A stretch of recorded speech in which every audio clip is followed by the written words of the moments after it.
राजूभाई लाला पवार, राहणार साळेगाव, तालुका केज, जिल्हा बीड. त्यांची जमीन साळेगावमध्ये होती. तर त्यांची जमीन काय झालेली आहे की सावकारकी खात्यामध्ये 5 वर्षाच्या करारामध्ये लिहून घेतली आणि आजारी ते राजूभाई लाला पवार जे आहे त्यांचे मालक लाला हे आजारी होते. तर त्यांनी काय केलं, ते दवाखान्यासाठी पैसे लागण्यासाठी तर ती जमीन त्यांनी 5 वर्षाच्या करारामध्ये माघारी देतो म्हणले. जमीन घेतली होती 2008मध्ये लिहून. तर अजून जमीन काय त्या मालकानं सोडलेली नाही. त्यांचे पैसे देऊन टाकतो म्हणले, ते घेणं झाले आणि जमीन काय सोडलेली नाही. तर ह्यांना 2 दिवसापासून उपोषणला आहे. त्यांचे नातवंड हे सोबत आहेत आणि ती उपोषणला बसलेली आहेत 2 दिवस झाले. ते आज त्यांची तब्येत खालावत चाललेली आहे दिवसेंदिवस.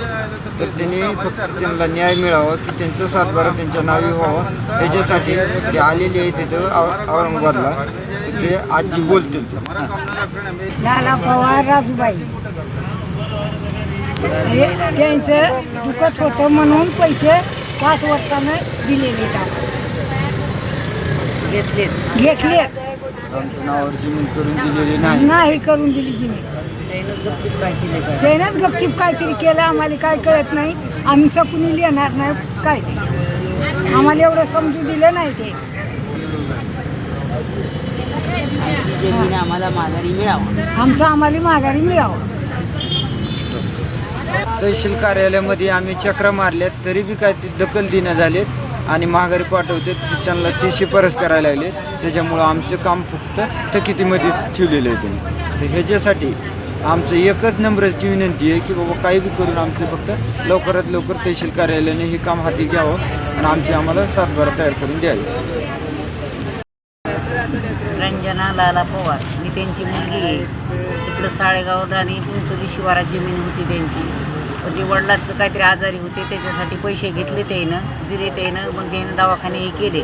व नंतर मग वडील दासे धामधूम करायचे ते लोक येऊन. त्याच्या बेनं ते वडिलाला जास्त आजार झाला, ते जास्त दुखण्यात पडले आणि ते वारले. की 1 वर्षभर राहिले तिथं की ह्यांना लगेच पाठवून दिलं. म्हणजे तुम्ही तर राहू नका, तुमचं काही राहिलेलं नाही. आता लक्ष दिलं नाही. आता लागले ते करायला. केजला जाते, तहसीलदारकडे जाते, ते बी काय मनावर घेत नाहीत. त्यांची नुसती टाळटाळ करीत राहायला लागली. मग त्याच्यामुळे हे ओपिशन संभाजीनगरला ओपिशन 2 दिवस झालं चालू आहे त्यांचं. आणि त्या मुलाची समजा नातू आहेत, मुलं आहेत, त्यांची सध्या जरा अशी परिस्थिती जरा गंभीर झाल्याने वाटायला लागली. तर सरकारला विनंती आहे की त्यानं त्यांची दक्षता घ्यावी.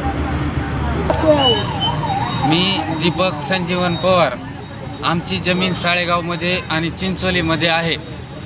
ती जमीन आमच्या आजोबाच्या दवाखान्याच्या खर्चासाठी पैसे घेतले होते, त्यात त्यांनी बळावून घेतली आहे. तर ती जमीन परत मिळवण्यासाठी आम्ही संभाजीनगर येथे उपोषणाला बसलो आहेत. 2 दिवस झाले आहेत आम्हाला इथे.